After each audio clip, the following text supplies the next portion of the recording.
Update. Share with all. That's when we finish this part of the homework. We are live. Thank you. Good morning. Today is Thursday, March 20th. Someone has a microphone on in their computer. We're going to pause to straighten out the electronic hiccup.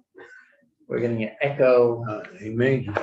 Okay. I think it was All resolved. right, let's relaunch, see if it's still going out. Good morning. Today's Thursday, March 23rd, 2023. This is the morning session of the Senate Natural Resources and Energy Committee. Today, we're following up on work that began last year on trapping. We looked at a trapping bill last year, had a lot of discussions, a lot of testimony, and our conclusion was that a positive path forward was to create a working group and then get that report back. I always consider it good governance if we ask for a report to follow up on that report. Here, it's both helps us do our work better, and I think frankly it's respectful to all the parties that do the work to create the report to make sure that we hear it and use it. I know that their passions run high on issues related to trapping. So, and I'll just ask, I know everyone is, I don't need to say this, but I just want to level set for us. I'm going to ask everyone to focus on the policy and program that we're discussing and all do our very best to steer away from taking us into people and personalities, assumptions, presumptions, etc. We'll stick to our facts today. I think that will help us all, because in the end, that's how we're going to craft any legislation or follow. So with all that preamble, Commissioner Herrick, good to see you again. Thank you for coming back. Thank you for leading the work on the BMP practices for trapping. And I'd like to turn it over to you to set us up on what happened in the report. Thank you, Senator Bray. For the record, I'm Christopher Herrick. I'm the Commissioner of the Department of Fish and Wildlife. And and also want to introduce Kim Royer. She'll come up in a little bit and she can introduce herself then. Yeah, you can always, so this is for all witnesses. You can use the head of the table as you like, switch back and forth, 2 chairs, whatever it works. Sure, and I think we'll do it together. It's fun. Okay. And so what I'm going to do is just lay out kind of the overview of how we got where we are and how the working group came to be. As the chair mentioned last year, we worked as a group, this committee and the department, and came to an agreement with respect to moving forward with trapping and raising the bar. Everybody recognized that needed to be done. And what the working group actually was not required by statute, nor is it required by rule. But the department, when I say the department, you can also read the commissioner, decided to bring in folks from different sides of the issue to review the components of the legislation and make recommendations within that scope, which would be forwarded to me for final approval and recommendation, and then bring to the board to begin the rulemaking process, which is ultimately what the legislation requires. Just to give you a little background, I've sent an email out to all the working group members that I will share with you now. And I'm going to hold one copy back because I forgot to make 6, I think. But I think it's pretty, the last paragraph is what I really want to read to you. We talk about maybe some guidelines for how the meeting will be run. And Kim, who ended up facilitating these, can talk in more detail about that. But I want to read for the record what was said in the last paragraph, because I think this is critical. In closing, I want to stress that it is critical that everyone understands the scope of this working group.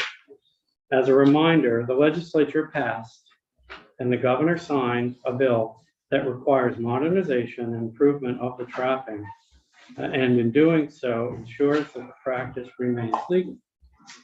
The group is not convened to relitigate the modernization, nor is it time to rehash the legality of trapping, but rather to make recommendations within these guide rails.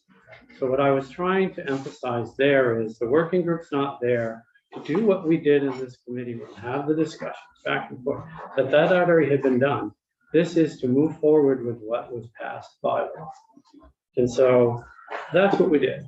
And frankly, did a really good job. I, for the most part, did not attend those meetings because, as I said earlier, those recommendations were coming to me. I didn't want to have my thumb on the scale. And I wanted subject matter experts like him and other people in the room to help guide the conversation. I'm not going to get into a lot of detail except to say that the working group met 4 times, and Kim is going to talk about that. It should be noted, while the department is still reviewing this complicated work associated with the recommendations, and I will have a final set of recommendations for the April 5th board meeting. Draft recommendations are out, and we're receiving feedback from various folks and making adjustments even as we speak. Just to give you a bit of a timeline, the draft presentation to the board was presented last Wednesday. And we're going to present the formal and final recommendations, and there'll be probably a vote on April 5th. But we wanted to give them all that intervening time to review it, if they have questions, so that they know what they're voting on. If it passes, when it passes a first vote eventually, but suppose it's April, then it will go to ICAR, after which it gets filed with the Secretary of State, and then the public comment period begins. There will be 2 public hearings, and then the public comment period ends. The Fish and Wildlife Board then reviews those comments and has a second vote, and then it will go to LCAR. And LCAR will look at it from the process standpoint, and I'm sure the senator can talk more about the LCAR process. I'm not going to get into that. And then it comes back to the Fish and Wildlife Board for a 3rd vote. So it's fair to say that there's been a huge amount of public comment, and I have all the public comments that we've received as part of this report, which I can give you as well. And that we're continuing to get information or comments from the public, but we'll have more public hearings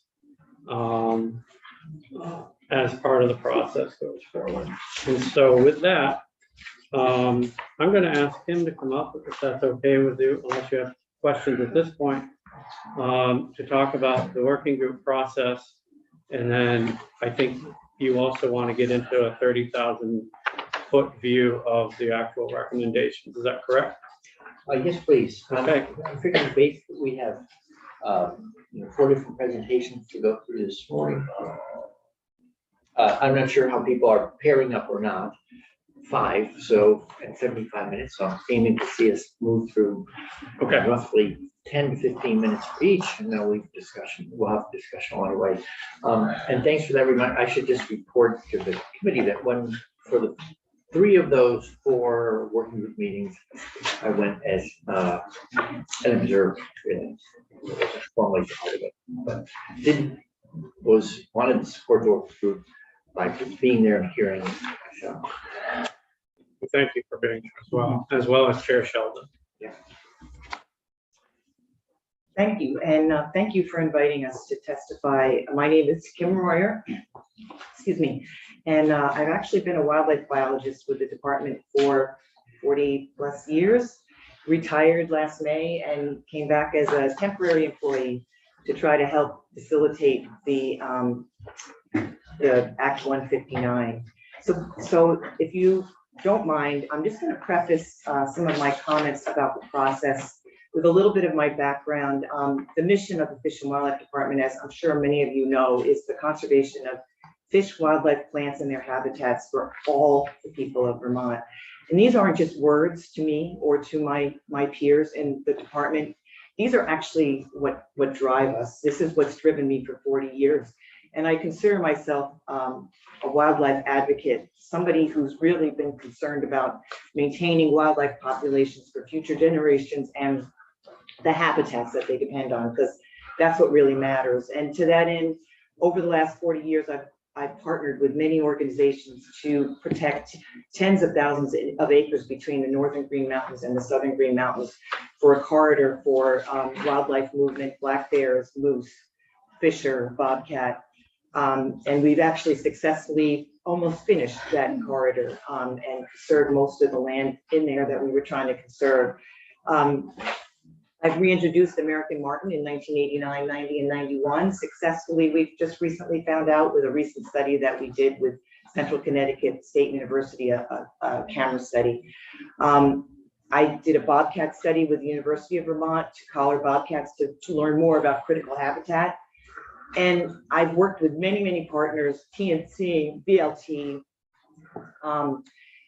Vermont Covered, U.S. Fish and Wildlife Service, U.S. Forest Service, to try to promote a land ethic in Vermont, to try to bring conservation groups together under an umbrella of a land ethic and conservation for future generations.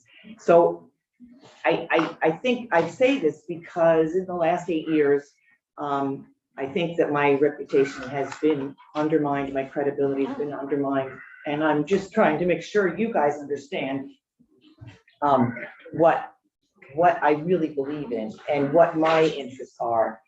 And really, I think that the thing that's really caused the biggest problems is, as you suggested, Senator Gray, this issue of trapping. And why would a conservation organization like the Fish and Wildlife Department and a person like me who's advocated for wildlife for 40 years support regulated trapping? And simply put, it is because we consider it a critical wildlife management tool and actually a benefit to fur bearer populations in the long term, because population sustainability and health is really what our job is. So how could something like trapping benefit wildlife populations? Well, from our perspective, I mean, there's cultural benefits and societal benefits and ecological benefits, but from our perspective, the benefits are that we actually can collect really critical data on these populations that allow us to monitor them in the long term and determine whether there are other threats out there, such as climate change, habitat loss, toxins that might impact these populations.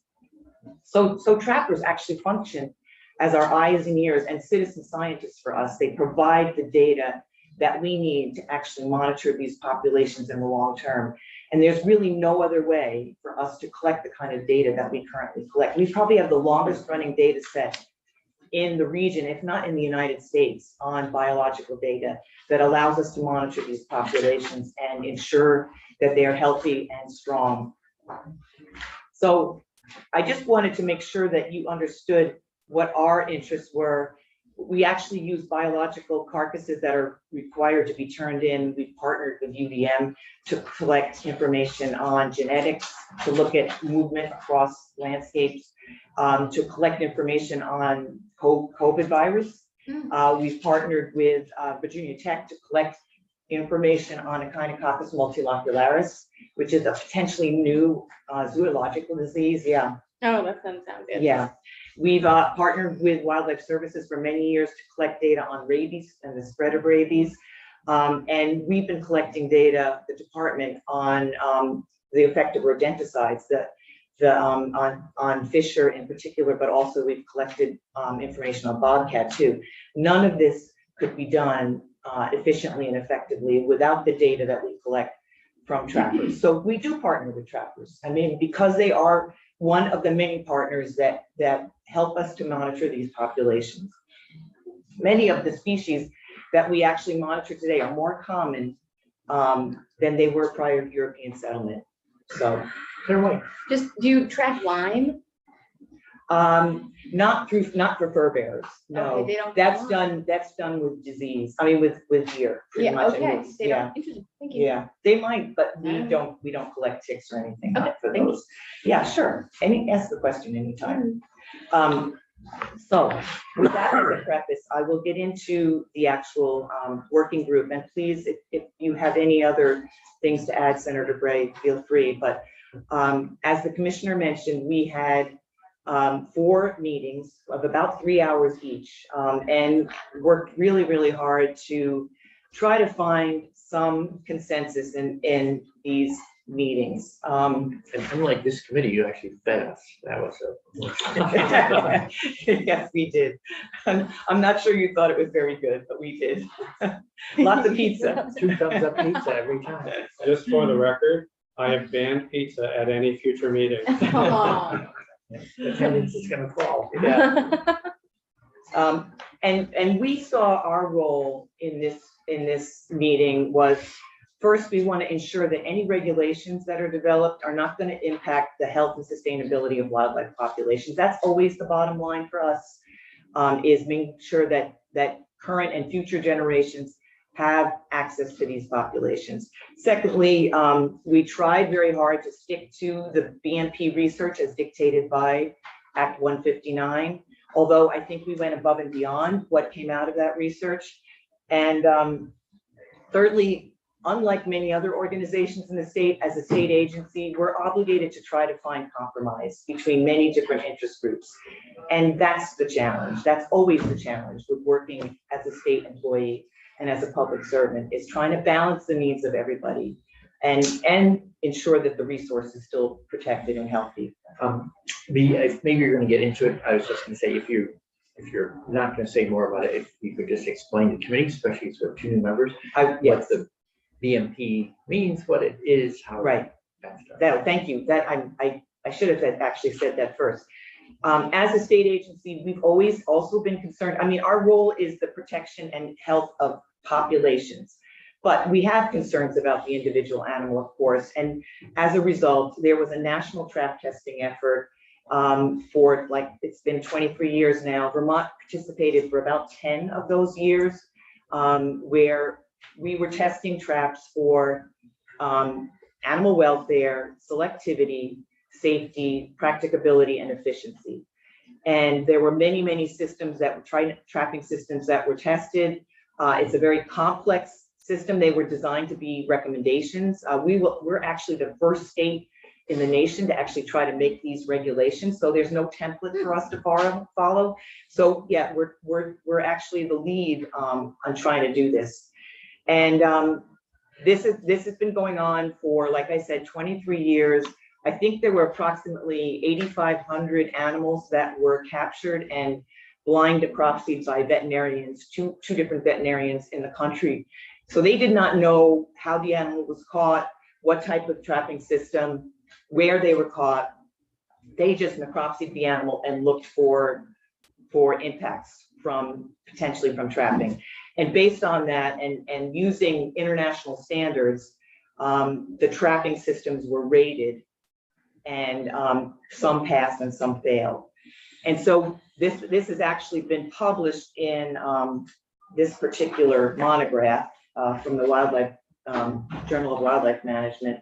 And so there's a lot of information, and we tried to pick what we thought was the most important. We also had the lead author on this monograph do a presentation at the first working group meeting to try to get everybody up to speed on what BMPs were. Best management practices for trapping is what they're called. So we were trying to, according to 159, we were trying to make these recommendations into regulations. And it's hard. I mean, and this is going to be a work in progress. What we are proposing could change as we learn more. It could change in a few years as we get feedback from people who are using these systems more on the ground.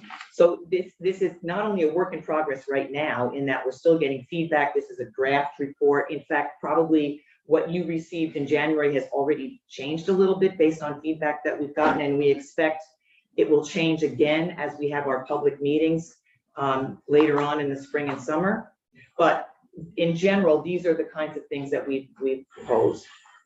So the act included 7 criteria, and we use those criteria to actually come up with 5 topics that we were going to talk about. And there was unanimous agreement on those 5 topics. And just to give you a sense of who was in the working group, we had 3 reps from the animal welfare / activist groups, 2 from the Vermont Trappers Association, 1 from the Association of Fish and Wildlife Agencies who'd worked on this research effort, 2 from the legislature, thank you very much, 2 state game wardens, and 2 members of the Fish and Wildlife Board, and 1 person from the Sportsman's Federation. So what we tried to do was to try to find some consensus around the 5 topics that we talked about. And there were 3 quote unquote petitions before us, and we went through all of those petitions and came up with the 5 topics that we thought met the dictates of Act 159. And those 5 topics were BMP strategies to improve animal welfare and selectivity, baits and lures, technical items related to body gripping traps, trail setbacks, and methods of dispatch. And so each one of our recommendations relate to one of those 5 items. And we spent many hours discussing all of these. I would say the most challenging one, which was a little surprising to me, were the trail setbacks. And we'll get to that one as we go through this. Any questions yet about the actual process? This is not necessarily a question about the process, but like I'm wondering if in the documents that we've been given, which one I should be in right now Yes, to sort of follow along. So you want to be in the one that's titled Report to the Legislature. Okay. All Great, right. thank you. And I'm not sure if you have in your packet, you will also have a report about the process itself. So you can look through that if you have an interest in getting into the details of what we talked about each meeting. There's also on our website, you can actually look through the meeting minutes if you're interested, or even watch. The meetings were recorded. So you could even watch the meetings if you have an interest. So we had, I think I told you, 4 meetings, 3 hours each, between 2 in August, I think, and 2 in September. I think that's correct. So yes. Could you just go over again what you listed the participants? Yes. Could you just Go over those again? Yeah. Okay. 3 members of sort of representatives of the animal welfare / activist organizations, 2 representatives from the Trappers organization, 1 member of the Association of Fish and Wildlife Agencies, who was also part of this research effort, 1 member of the Sportsman's Federation, 2 board members, 2 legislators, and 2 from law enforcement, or from our warden force. And I ended up facilitating as best as I could. So, And Senator McCormick, or for anyone that listed on page 3 of the report. yeah, and it actually lists the names of the people involved. Anything else? Okay. So again, as I said, very much a draft, still subject to significant change potentially based on what we hear from the public meetings through the board process. But these were our recommendations, and we based them on what we heard to be issues and concerns of the people in the working group. So we tried very hard to address those issues and concerns, not create regulation for regulation's sake, but to try to address what people were concerned about. So the first one about animal welfare and selectivity, obviously we're all concerned about animal welfare, and we're all concerned about non-target captures. And so the objective was to improve trapping and trapping systems for animal welfare, selectivity, and safety in accordance with the findings of the Association of Fish and Wildlife Agencies scientific research effort into best management practices for trapping. Sure.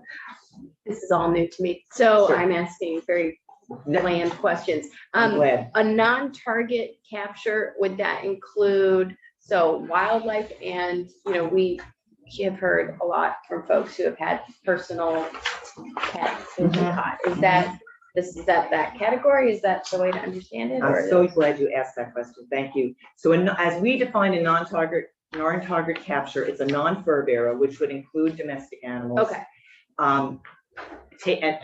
Or a fur bearer taken out of season. oh, okay. Okay. Or could it even be like, let's say wildlife that wasn't meant for that For trap? sure. Okay, so A it is non-fur, any non-fur bearer or a fur bearer taken out of season would be under our definition of a non-target. And actually, Act 159 requires, we have collected data on some of these things over the last 5 years, and even before that through our trapper mail survey, but it hasn't been complete. So Act 159 requires that we collect data on non-target captures. So we are revising our trapper mail survey, which is mandatory, to try to address that dictate in Act 159. And that should come into place. I think we probably send out the next survey in April. And I think that will be part of that survey then. Thank you. Yeah. Before we go on, I just want to pause, kind of make sure I'm keeping track of the clock and how many people are speaking. Mr. Mullen, Mr. Kelly, and Ms. Galdenzi, are you speaking as a group or in sequence? No, Three individuals. the Fish and Wildlife Coalition understood that we would speak, and I think Protect Our Wildlife understood they would speak. Okay, so we basically have 2 slots, all right, just keeping, thank you. And if we could aim to wrap up the Fish and Wildlife presentation by about 10 after, Okay. that'd be good. Sure. So we'll go through these fairly quickly. You can read them, but I really appreciate the questions because it's not always clear to me what people will understand about what we're talking about. It is a nuanced subject that's really complex and hard to talk about in 15 minutes, but I'll try. So the first issue is, this was actually generally proposed by the Vermont Trappers. And it was based on some of the information in this research publication. And it's basically, this is not something that will be easy to understand if you've never really even seen a trap or a trapping system. But basically, the items here are mechanical attributes that hopefully that have been based on this research will improve animal welfare and selectivity specifically. And again, it's not perfect, but we think it's probably the most elegant way to regulate this in a way that's enforceable and pragmatic. So there's things like center chain swivel mounts and adjustable pan tensions. All of these things I'm happy to talk to somebody about later on and show you what these are. But these are all designed, like I said, to try to improve selectivity and animal welfare. And basically, it comes specifically out of here. And what it says is certain mechanical attributes reflected in the above recommendations lower injury risk and increased selectivity of trapping systems is what has been said in this publication. So that's what we tried to do. There was some disagreement in the committee. I think it's fair to say there was no opposition to including these, but there were some groups that felt that it wouldn't really do have benefit. And some groups that also felt that the whole BMP process wasn't very meaningful. So from there, there's some information. We've collected information for the last 5 years on domestic dog and cat captures. I'm not going to go into detail on those. They average during the regulated trapping season of about 5 a year. And many of those are in foothold traps. We would like to minimize that as much as possible and hope that these regulations will help to do that. So we are also committed through all means of trying through trapper education classes and any other way that we can to try to minimize these non-target captures, because it's not beneficial to the animals, it's not beneficial to trappers, and it's not beneficial to us. And so it's certainly not something that anybody wants to see happen. Baits and lures, what we were trying to accomplish there was to minimize the capture of non-target animals and most specifically avian species. And so we have recommended a covered bait regulation that we hope would minimize the capture of avian species. And, you know, well, I won't go into that. The third one is body gripping traps. We had that conversation. The goal here was to minimize the potential of the capture of domestic pets and other non-target animals in body gripping traps set on land. And our recommendation has been no meat-based baited body gripping traps shall be set on the ground. However, baited body gripping traps with the jaw spread up to and including 60 square inches can be used on land if the trap is placed at least 5 feet above the ground or placed within an enclosure with openings no greater than 60 square inches and with a trap trigger that is recessed at least 12 inches from all openings. And basically that says that you would have some kind of a box or pail where the trap would have to be set back 18 inches so that it would reduce and if hopefully actually exclude any capture of non-targets. That's the goal.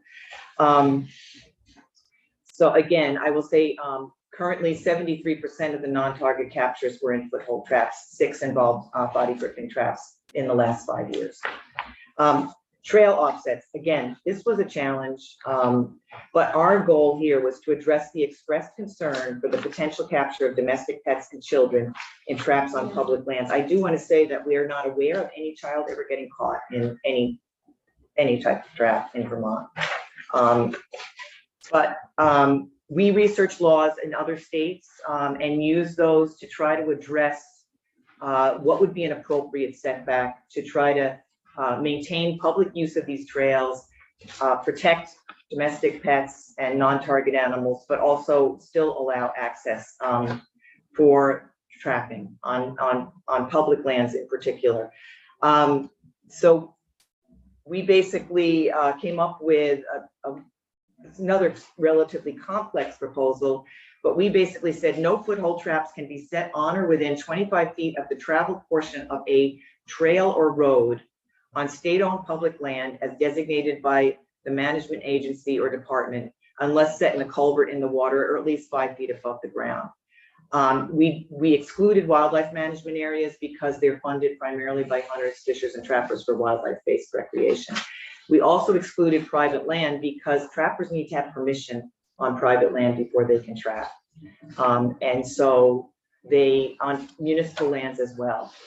And so there's, if the person with the domestic pet is on private land, they should contact the landowner first to make sure that that landowner hasn't provided permission to a trapper. And I think there's an average of about 6 a year that are captured during the 5 or 6 a year that are captured during the regular season. No body gripping traps shall be set on or within 50 feet of the traveled portion of a road or trail on state-owned public land as designated by the managing agency or department, unless set in a culvert in the water at least 5 feet above the ground or in a dog-proof set as described above. We've agreed to develop brochures for trail kiosks and a video link that will address the release of dogs from a foothold or body gripping trap. And we're going to recommend the trapper education courses will be updated to cover these things as well. So the last one was the method of dispatch, which we were directed to deal with. There was unanimous agreement in the group. The Association of Fish and Wildlife Agencies is actually working on a dispatch policy that would include veterinarians, input from veterinarians. They are clearly more able to actually vet this than we are. And so we're hoping that we will be able to implement their recommendations once they come through. And they currently, we did just check in the last couple of weeks, they're currently working on that. finally, and I'm not sure if Dr. Judah is going to be in a position to present, but if he's not, I will just say that in preparation of a fur bear management plan, we actually contracted with Responsive Management, a scientific research institute, to look at Vermonters' attitudes towards trapping and trappers. And I know if he gets a chance, he'll go into this in more depth, but a majority of Vermonters are actually satisfied with the department and view the department as credible. He's waiting. Okay. 63% are very or somewhat satisfied with more, or a majority of Vermonters actually support regulated trapping also. There's different levels of support based on motivation, but a majority of Vermonters do support regulated trapping. But what I think is most important is that 60% of residents actually support the right to trap, even if they don't do so themselves or support it themselves. And I think that represents the way Vermonters have always thought about tolerance of others and others' values. And so I'm heartened by that. Anything else that you can think of that we didn't cover? I have just some final comments, but I think we should ask for questions at this point. Sure, we're on an up-tempo schedule. That seems to be the nature of this time of year, but we have another minute, and then I'm just trying to make sure that we have enough time for other sort of minority report or something like that. So Senator White. Thank you, Chair Bray. Posting, so you were saying around private property, is the obligation for a private property to post if they're allowing trapping, or posting if they don't allow trapping? They don't have to post. The obligation is that the trapper he has to go to the landowner and have permission, and at any time that landowner can kick him off the property. But if you had a posted no trapping sign, like, or something on your land, would you have to remove those if you then gave someone permission? Or I don't know if there's any, because You can post your land and then allow activity on your own property. okay. So it's a complicated question. Yeah, but did you have any recommendations around that? One of the points a constituent raised to me was that they were in a location that they thought they were under the understanding that it was posted and there was not, and then they became aware that the owner had allowed for. So I guess So they that were goes like- back to, if you're on somebody else's property, maybe you should communicate with them. Yeah, but So- do you make any recommendations on that? So No. that's just the general. I have my next door neighbor posts, Yeah, but my dog goes on his property. And he and he's fine with that. I don't hunt his property, but if he was gonna put traps out, yeah. he would tell me, he would say, Chris, you probably should. I would say, hey, my dog, that's the kind of communication that we always encourage at every under education class anyway. But the signage, there was no discussion of changing the No. signage. Okay, thank you, that's helpful. Except to post at kiosks on Yes. public lands. Ah, We will post at kiosks on public lands. okay, thank you. And when it's really just the fall season, the fourth Saturday in October till the end of December is the time when you have land trapping going on. Okay, thank you. Senator Watson. Thank you. I have a number of questions, but I feel like we probably don't have a lot of time right now. So I'm gonna limit them. So one is, you mentioned traps that might be underwater. Mhm. I guess I had not envisioned traps being underwater. Can you say like For beaver. or Oh, that's possibly right, of muskrat, course. yes. Right. Okay. So the water trapping season there is a water trapping season in fall, but it's only water trapping from January through the end of March. Okay. Yeah. So that's one. The other one is as a part of your looking to have it might have been a part of the best management practices, but you mentioned like reducing injury, Mhm. and that to me like didn't compute totally, because like it's a trap, right? So Mhm. injury to who? Injury Right. to the animal that's caught in the trap. So that's what the testing was all about. Basically, these animals were caught in different types of trapping systems. And I say a trapping system because it includes the chain, number of swivels, all those kinds of things, different types of trapping systems. And then the animal was sent to a veterinarian to the necropsy, and they would look for, and this gets into sort of a field that I'm less familiar with, but they would look for injury. They did not know how that animal was caught or what type of trap. Could have been a cage trap. There were cage traps tested as well. They did not know. They would just do a full necropsy on those animals, 8,500 animals. And based on that, and based on points that each injury would get, they would decide whether that trapping system passed or failed. So that was basically, and the standards that they used were international standards, because there's basically 4 countries that have been involved in this. Canada's done the testing on body gripping traps. US did the testing on foothold traps. Okay. All right, thank you. Yeah. So I would offer that if anyone on the committee has questions about trapping, the new trap, any of this technical stuff, reach out and we'll set up a time for Kim and myself, mostly Kim, to talk to you about it. And it's just, I'd like to close very briefly, Senator.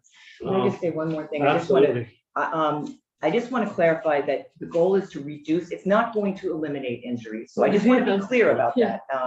This is not a perfect system, but the goal is to reduce injury as much as possible. And that's really what we're trying to do. Thank you. So I just want to reemphasize what I said at the outset, that the goal of this working group was not to relitigate trapping, but just to work within what was already passed. I also would like to mention that what you have witnessed today is the level of expertise, and I'm talking about Kim, certainly not myself, that I'm privileged to work with on a daily basis. Her commitment is pervasive throughout the department. And I think that should be recognized, that we have just an incredibly high level of folks that work at the department, and to say anything different is unacceptable. We have been open and will continue to be receiving public comment through this whole process and going forward. It's required, but it's also encouraged. And then lastly, I think I want to reemphasize something Kim said. We're actually leading right now by doing this. This committee and the department are leading by moving trapping forward. So with that, thank you for your time. Great. Thanks so much. Thank you very much. I appreciate, I know that this is a big topic. We could spend days on it, but for now, we're just pausing to come back up to speed on where we are with the process. Thanks for that perfect level overview of what's in the report, and we'll be able to spend more time later. With that, I'd like to turn to Mr. Mullen. My name is Dave Kelly. I'm from Greensboro. I'm the speaker from Ottawa. Okay, so But Rob, I'd like each member to have a copy of the documents that we acquired from public records. Okay. Excuse me, I'm sorry, the agenda has Mr. Duda next. Oh, I'm sorry. I'm sorry, Mr. Kelly. Mr. Duty, you were at the department, correct? Yeah. Okay, so for now, we're going to need to switch over to people outside the department. If we can, we'll come back to you. Thank you. That's no problem, but I do have to go. So, that's fine. We had submitted the PowerPoint presentation, and I'm certainly here after some of my other morning ones if anybody has any questions. So thank you. Great, thank you. We'll make sure that's posted and distributed to committee members. And we will, thanks for the offer to follow up. Good, thank you. Mr. Kelly or Mr. Mullen, choose amongst yourselves who will lead, who will follow.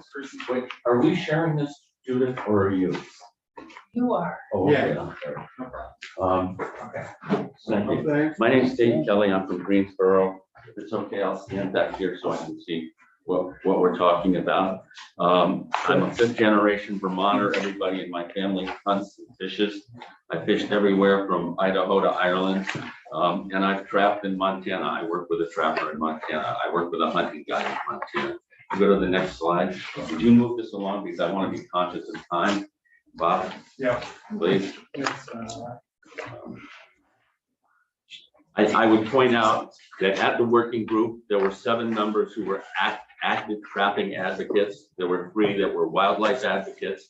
One of those was because we felt and argued, finally persuasively, that protect our wildlife was an important group and should be at the table.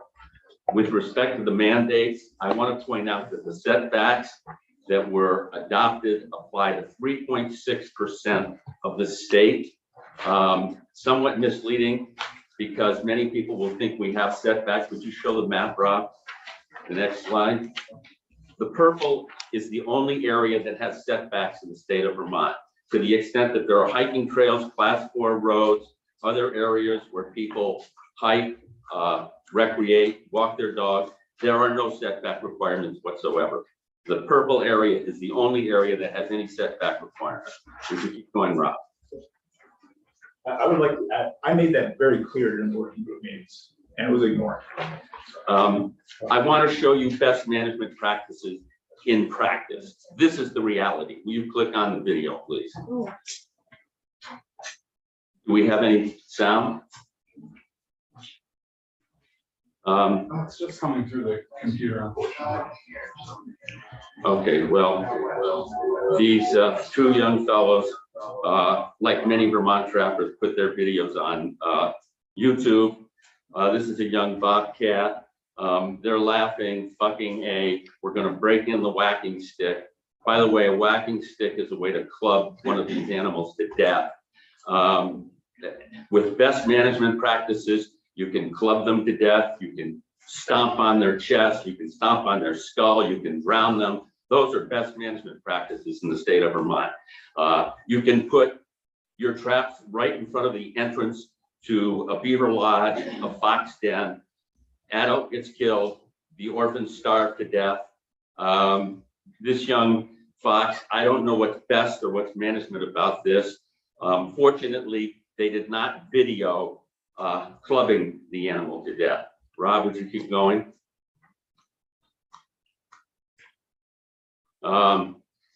This is more best management practices at work. Would you please get the video? This raccoon was obviously struggling in this trap for a long, long time because you can see along the tree where all of the bark is off the tree. So it was there probably a day struggling. Some of these animals after 7 or 8 hours just collapse out of exhaustion. But these are best management practices in practice. Let's go, keep moving. This is another bobcat. This was another best management practice, an approved trap. This bobcat, you will see in the material that I handed out that the word regulated is being used because it changes survey results substantially. When you say regulated trapping, 20% more Vermonters say, well, then it's okay. When you say trapping, 60% on their survey say, no, absolutely not. The surveys of the Center for Rural Studies at the University of Vermont say 75% of Vermonters oppose this. Keep going. This is a fox. You can see that this fox has been struggling.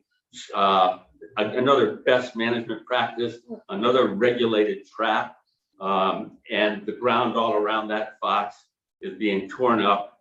And so you can see the fox struggling in what is a best management practice. Keep going. This is another bobcat. I would point out some of the paperwork that I've presented to you points out that the department themselves have said in writing to each other that the needs for trapping that Kim Royer talked about are not real needs at all. I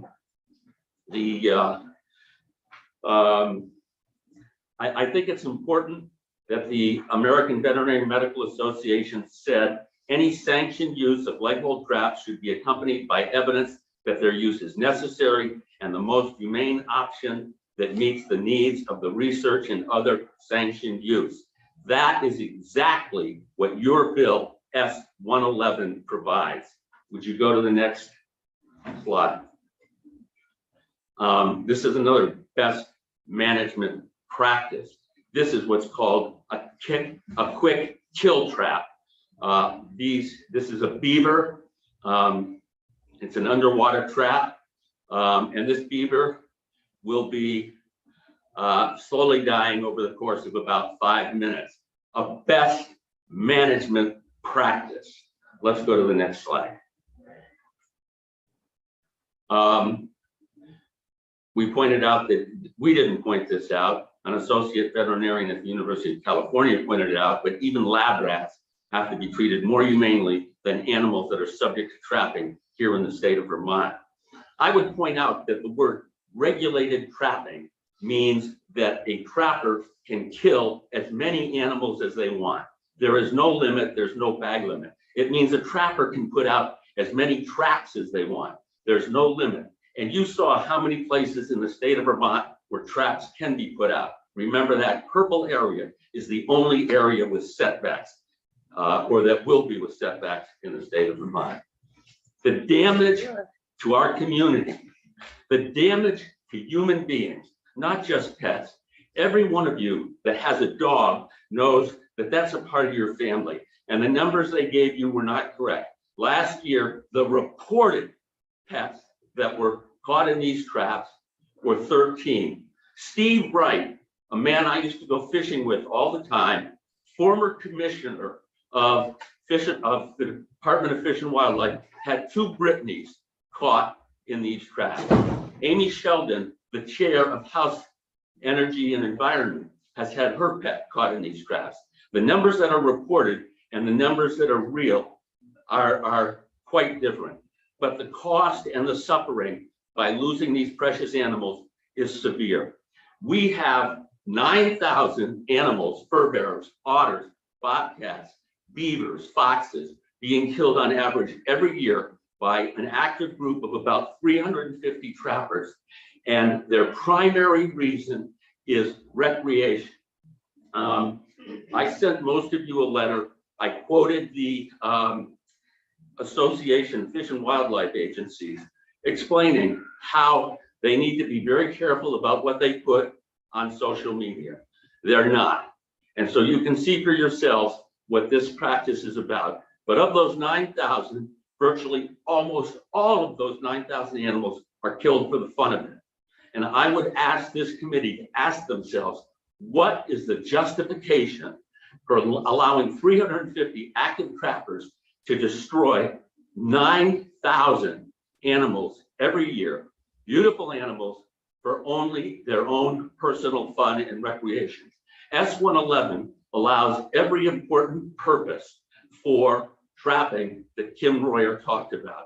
The fun of it is unjustified. I think that's about all I have to say.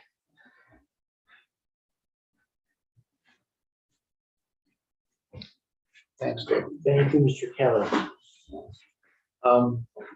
That, like, Mr. Mullen, are you looking at the time? We have 20 minutes left. Well, and certainly in view of that, Ms. Galden. I will put Mr. Kelly's testimony stand on for mine as well. Okay. Thank you. With that, I'd like to go to Ms. Galden. It's pretty emotional. I'll try to keep it together. You need to Yeah, come back and. yeah.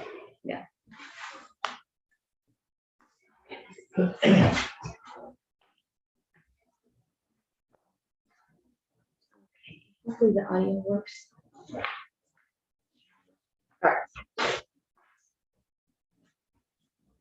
So hello, thank you very much for the invitation to be here today. I've said before, this is where I truly feel like wildlife advocates and the public can truly be heard, and where democracy is possible. I'm Brenna Galventi. I'm president and co-founder of Protect Our Wildlife. We are an all-volunteer wildlife advocacy group located in Stowe, Vermont. So I'm going to go through concerns we have with the Association of Fish and Wildlife Agencies, BMPs, a number of other factors related to this effort. And one thing I would like to mention, I think that is foundational to the discussion, is that Fish and Wildlife agencies across the country, not just Vermont Fish and Wildlife, it's not a personal attack, but they're not coming at these things from a neutral perspective. They're not impartial.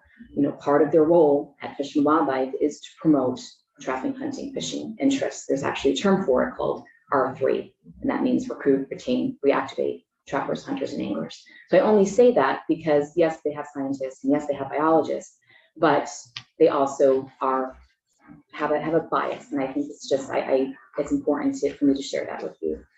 And just one more thing, so I don't forget, Kim Moyer mentioned that wildlife or trapping is necessary for a wildlife management tool.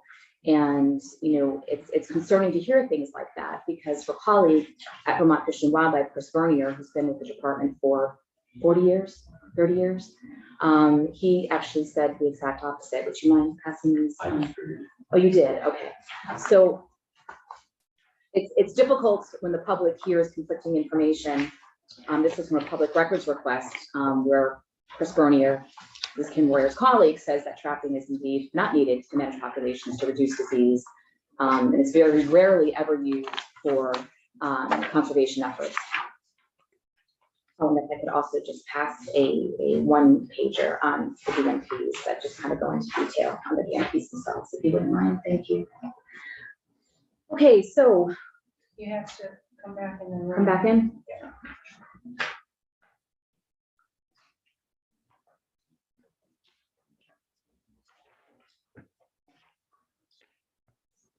Oh.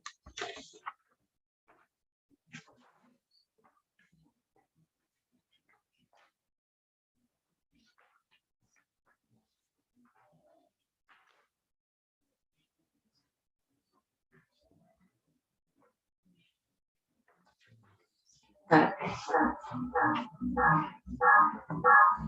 have to mute the sound coming out of your laptop.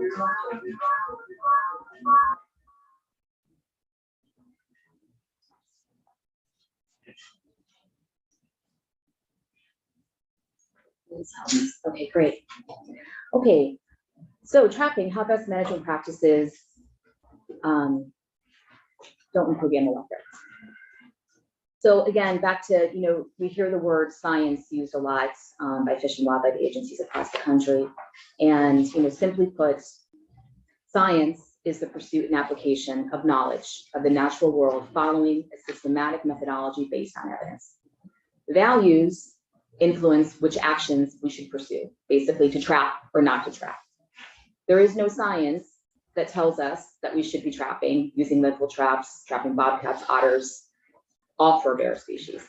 It's Fish and Wildlife's values, not their science of being pro-trapping, that informs their wildlife management policy. And again, that's not just Vermont Fish and Wildlife, that's Fish and Wildlife agencies across the country. It's just how they operate.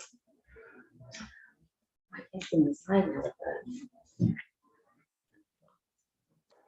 so the working group, really quick. There were trapping interests overrepresented. There was about 7 to 3. Originally, there were only 2 wildlife advocacy organizations invited. I believe it was the Vermont Wildlife Coalition and the HSUS, which was really disappointing for me to hear, because I've been working on these efforts in Vermont for over 10 years. And Protect Our Wildlife is the lead organization in Vermont that's working on these efforts.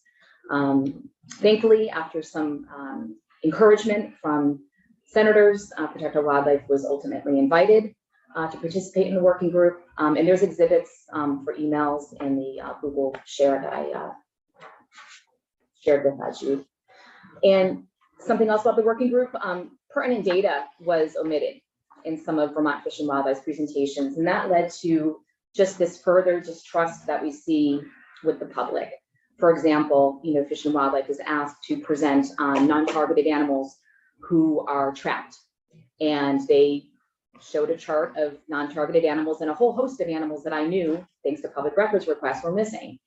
And I went back to the department and they acknowledged that information was missing. So Again, it just doesn't lead to trust in the process. And again, all of these are in emails for you to review through. And our positions were incorrectly reflected in the minutes and on Vermont Fish and Wildlife's own website, and were corrected only after our request.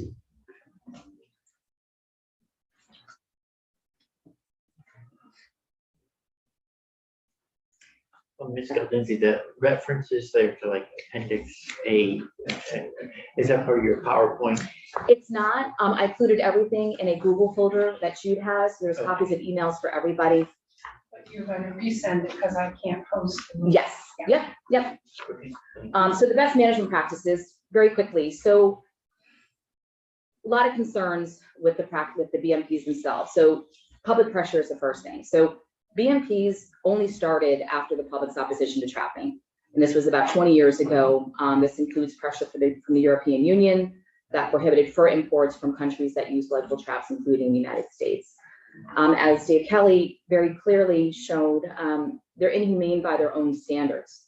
So per the BMPs themselves, 30% of animals are allowed severe injuries, including amputation, compound fractures, and even death. These are the BMP's own standards. And there is an inherent bias. The BMP program was conducted by a private organization, which is the Association of Fish and Wildlife Agencies. They're a public relations advisor to state fish and wildlife departments across the country, including Vermont Fish and Wildlife Department. They are the ones who created the BMPs. And BMPs were conceived, studied, and evaluated by the very people that they seek to regulate. BMPs are a marketing scheme. Again, the Association of Fish and Wildlife Agencies provides strategic communication materials to fish and wildlife. These three quotes shown here are from their communication strategy for trapping and fur bearer management. They understand that trapping has a really, really bad reputation for good reason. So they're coaching fish and wildlife agencies how to sell your story, how to build credibility with the media. I hope that this shows some of the baked-in bias here. Good question. Yeah. Do you know how that organization is constituted? Like, is it a private foundation or? Yes, they're a private organization. Yeah, and I believe that most state fish and wildlife agencies are dues-paying members. I can get you a definitive answer on that, but that's my impression. It's not a government entity. Correct. Okay, that's what. So again, best management practices, they're a conflict of interest in the field testing. So both trappers and fish and wildlife have an interest in promoting trapping, making sure that trapping remains into the future as a recreational activity.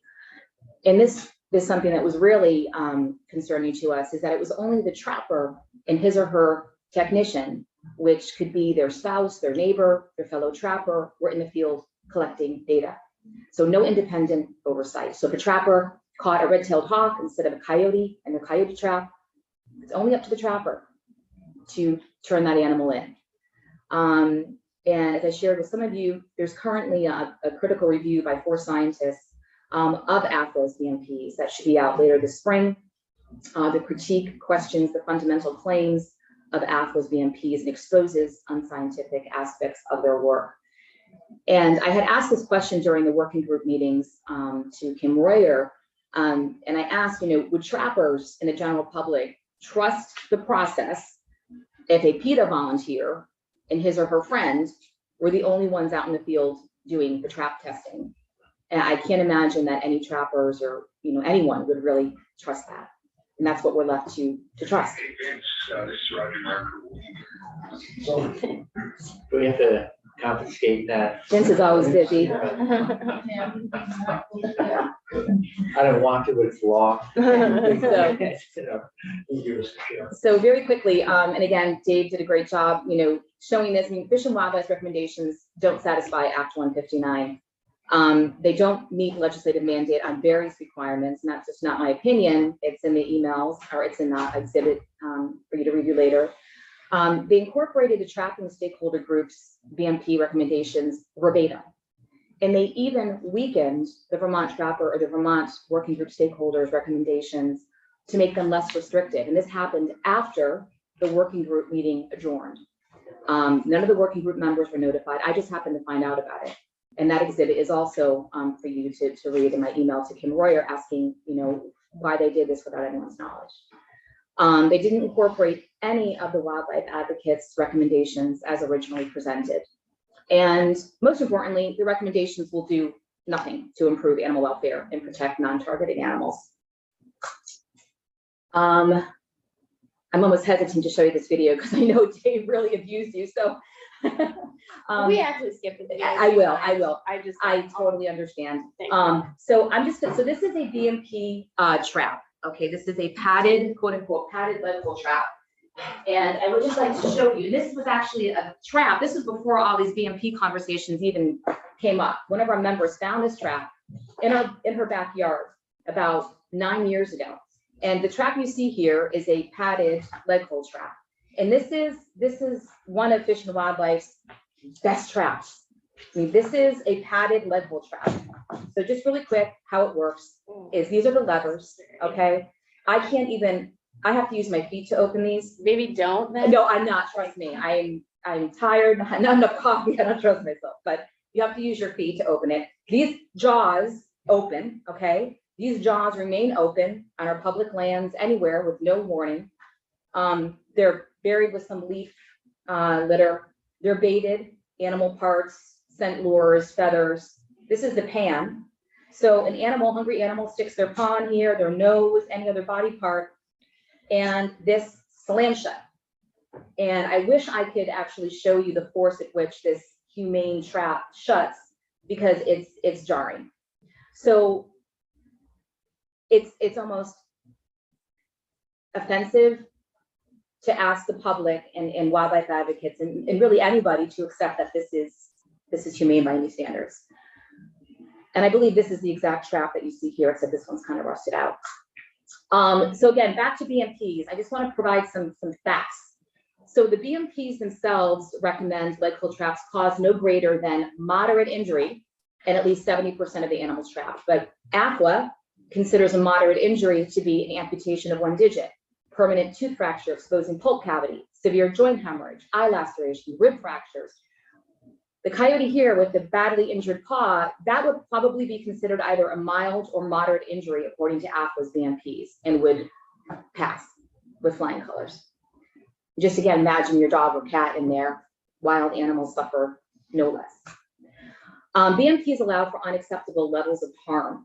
Again, these are from AFWA's BMPs themselves. This isn't, hyperbole. 30% of animals are allowed severe injuries, amputation, compound fractures, severe internal organ damage, spinal cord injury, death. These are allowable. 30% of animals are allowed to suffer these severe injuries in BMPs. And this is an approved method to kill trapped animals in Vermont under the BMPs, and this is happening right now. This was a photo taken from Born Free's undercover investigation. This is a common method called chest compression, where a trapper stomps on the animal's chest and lungs, or on its chest to crush its heart and lungs, beating an animal, clubbing, drowning, strangling with a catch pole normally. These are all legal methods of killing animals right now in Vermont, and Fish and Wildlife is asked to make traps more humane, and we're left right now with Fish and Wildlife still not giving us any recommendations on humane methods of killing. That's the so-called dispatch section of the recommendation. Correct, yeah. Just want to I make don't sure like calling it dispatch, but you're absolutely right, dispatch method. people who are following, that's the term. Correct, yeah. It's not a club, it's a whacking. A whacking stick, they call it, yeah. So this is also an approved method to kill trapped animals. And I know it's difficult to see these photos, but I keep asking myself, why? I mean, this is being done for really no legitimate purpose. It's for recreation. It's for an intolerance of certain species, tradition. So this is also from Born Free USA's investigator notes. I won't read through them, but you'll have this later. This raccoon was stomped on, it was bludgeoned, it was drowned. It took the animal 6 hours to finally die. This is happening in Vermont right now. The BMPs allow this, and Vermont Fish and Wildlife was still unable to condemn this. So it's very hard to trust the process. Sorry, I'm just You said, you're just saying 6 hours. I was also reading the text along on the screen. Is, 6 minutes. Did I say 6 hours? yes. I'm sorry. It So I takes just 6 wanna make minutes. sure I was keeping up. It takes 6 minutes for this raccoon to finally die. I'm sorry. And I think, again, we're lucky, I guess is the wrong term, but to be able to know what really happens. If this isn't anecdotal, this is an undercover investigator that saw this, talked to the investigator. And again, BMPs don't consider harm to non-target animals. It's just not possible because the very nature of traps are indiscriminate. When you bait a trap like this, your dog, your cat, any animal is going to want to check it out and then find themselves trapped. So this was from a Vermont Game Warden's report. This coyote was caught in a fisher trap, a baited fisher trap. And this coyote was estimated to have traveled for over a mile from where she was originally trapped by the face before she eventually died next to a private residence. So this is what happens, when the wrong animal gets caught in the trap. And traps set for coyotes can also catch raptors, raccoons, opossums, and other non-targeted animals, causing severe trauma. So what happens is this trap that's set for a coyote, if this happened to catch a non-target animal like an opossum or a raccoon or a raptor, would cause even greater damage than it would have caused to the targeted animal. And I've been trying to use Vermont photos too, so it kind of makes it more real. Again, BMPs do nothing to protect non-targeted animals. So this bobcat on the left here, these are also from Warden reports, was caught out of season in Vermont in a fisher set. You'll see that kill trap was set in a tree, which Fish and Wildlife is allowing. It doesn't protect non-targets. The bobcat on the right was caught in a coyote trap. And BMPs they're largely unenforceable. Existing trapping regulations are not actively enforced, according to Vermont game wardens that I've spoken with. There's a shortage of game wardens. And it's really difficult to differentiate between a BMP approved trap and a conventional trap. And also traps are often buried with, as like leaf under dirt. So it's really hard for a warden, if they were even enforcing, how do you even differentiate, a BMP trap from a conventional trap? And enforcement is impossible on posted land without a search warrant. So a lot of trapping does occur on private lands, recreational trapping. And if that land is posted, even if a warden wanted to enforce, it's not enforceable. Second to last slide. Vermonters oppose trapping. And this is also has been a point of frustration for us. Despite decades of pleas from the public, there has been, I'm safe to say, no interest in reducing animal suffering by the Vermont Fish and Wildlife Department. I've been trying to do this for 10 years now.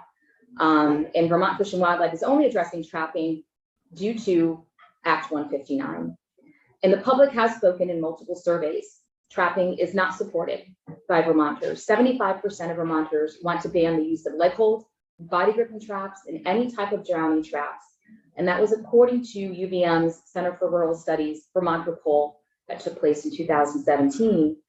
And according to Vermont Fish and Wildlife's 2022 Fur Bearer Survey, 68% of Vermonters oppose recreational trapping, and 62% oppose trapping for fur or clothing. This is their own survey. Now, they haven't really advertised these survey results, but we know they're out there. And lastly, it's time to move toward a more ethical relationship with wildlife, and that's that beaver caught in a leg hold trap.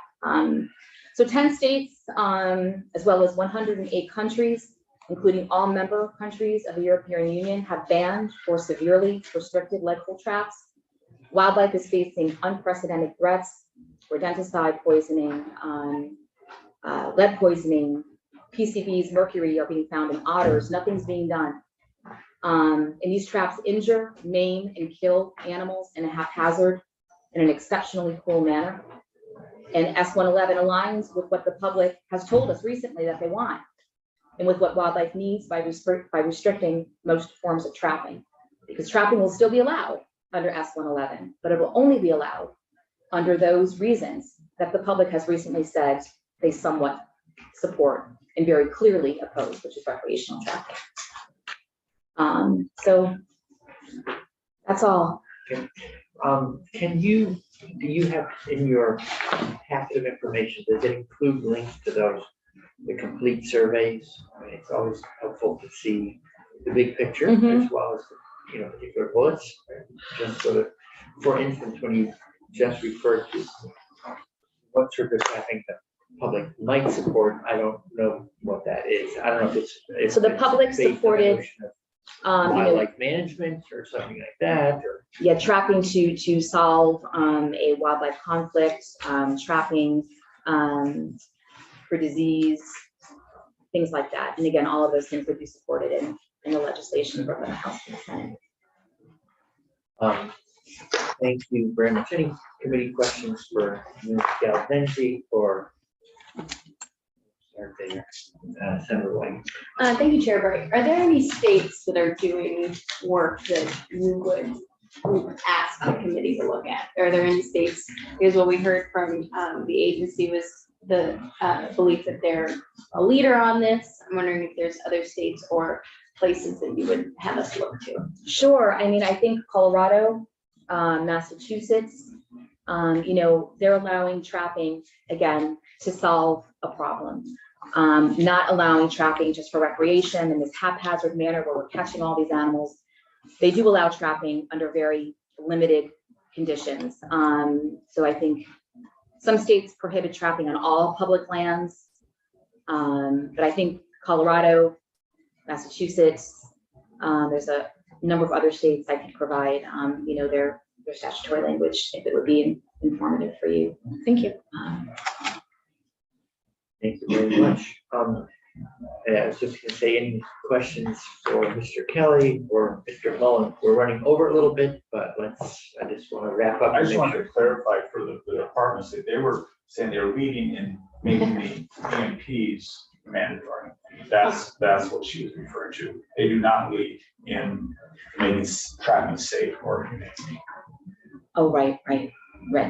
And Acts 159 required them to incorporate BMPs. So I don't think that it wasn't an altruistic effort, if I could say that. It's required. Sir, And just a brief comment. In the last session, I advocated for simply banning trapping. The committee determined that it was not ready to do that. But we did come up with a bill calling for this study. And I felt it was the best we were going to get, so I supported it. Having supported it, I felt that obligated me to not push for a ban until I had heard. Okay, I do want to say right now that I am not impressed by the department's testimony. And I would honestly be happy to field any questions on trapping, because I feel that I've learned a lot in the 10 years. I've set traps, I've studied traps. I'd like to provide maybe a different perspective to what you might hear from Fish and Wildlife. So feel free to reach out. thank you for coming in. So to you and those who are still in the room or anyone watching, we're in a crossover period at the moment. That means we're very time constrained. But I just want to emphasize that the brevity of this discussion this morning does not in any way reflect the committee's level of interest in the topic. But we did want to have a timely check-in on it. I think that we are discussing. So I'll just leave it there and thank everyone for participating. We learned a lot by talking to people that extent. Senator Branos, I've been waiting for a year to get here and share. I've just been stewing for a year, so thank you. So, committee, we S-115, which is in Senate Finance, that's the miscellaneous agriculture bill. We were asked on the bill was not referred to us, but Finance has asked us to look at sections 8 and 9 of the bill. It has to come out of Finance this week in order to continue to make crossover. So we are checking back in on S-115, taking a little more testimony And then we'll need to plot our own path forward. I mean, it could be that we would get as formal as offering an amendment. It could be that we just make a recommendation to finance, but for now, that's what we're gonna do next. So I would ask, go ahead.